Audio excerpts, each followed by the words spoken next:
vrai qu'à la naissance, ou bien quand nous venons dans notre société, nous recevons une formation et une information de la part des parents et de la société. De même aussi, nous faisons des expériences agréables ou désagréables à partir desquelles nous tirons des conclusions définitives.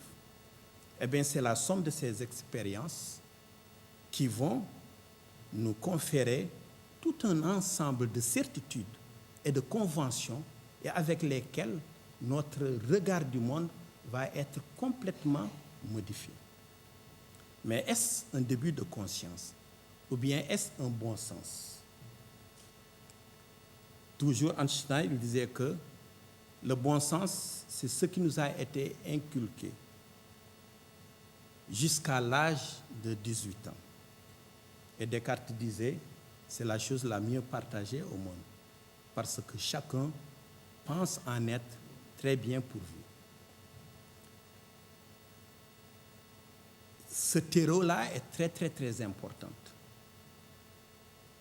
parce que c'est ce qui va nous permettre d'aller vers la conscience. Ceci s'applique à tout un chacun parmi nous.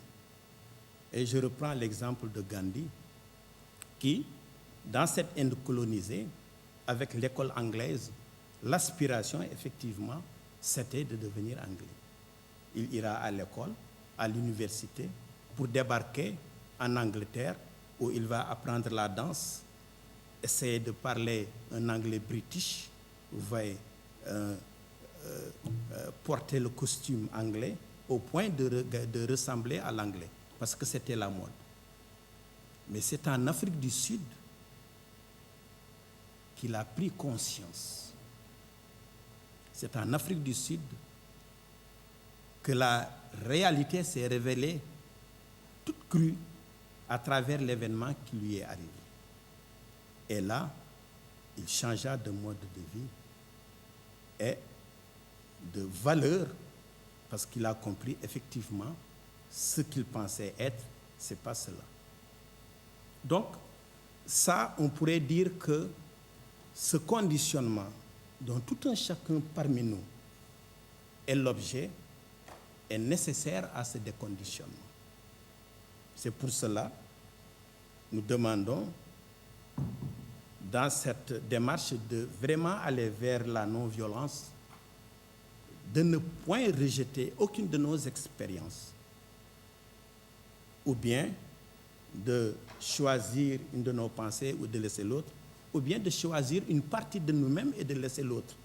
Parce qu'il peut arriver qu'on dise « j'ai honte de mon enfance, j'ai honte de ma vie d'adulte, j'ai honte de mon adolescence à cause des événements qui sont passés ». Mais vous verrez que l'expérience du conditionnement est nécessaire à l'exercice de la conscience. Ouais. Car à partir de la vie conditionnée, c'est là qu'on va pouvoir voir la réalité en conscience, comme Gandhi l'a fait.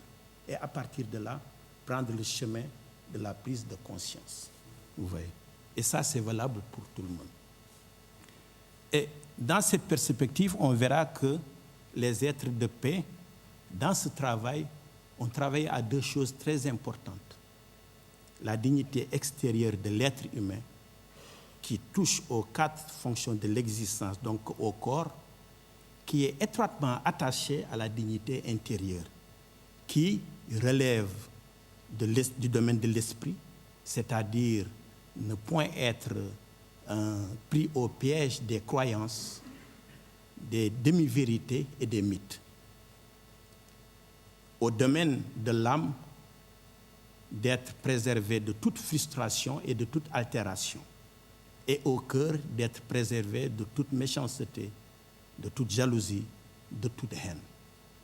Et vous verrez que ces êtres de paix, pourquoi ils ont été jusqu'à cette dimension, n'ayant même pas peur de la mer ni de la prison, c'est parce qu'ils ont travaillé à atteindre cette dignité intérieure. Et celui qui en arrive à la réaliser intégralement, effectivement, même si on te privait de la dignité extérieure, qui concerne les 4 fonctions de l'existence, c'est-à-dire manger, dormir, se vêtir, la santé et la sécurité, effectivement, ça n'enlève rien à ce que l'on voudrait faire.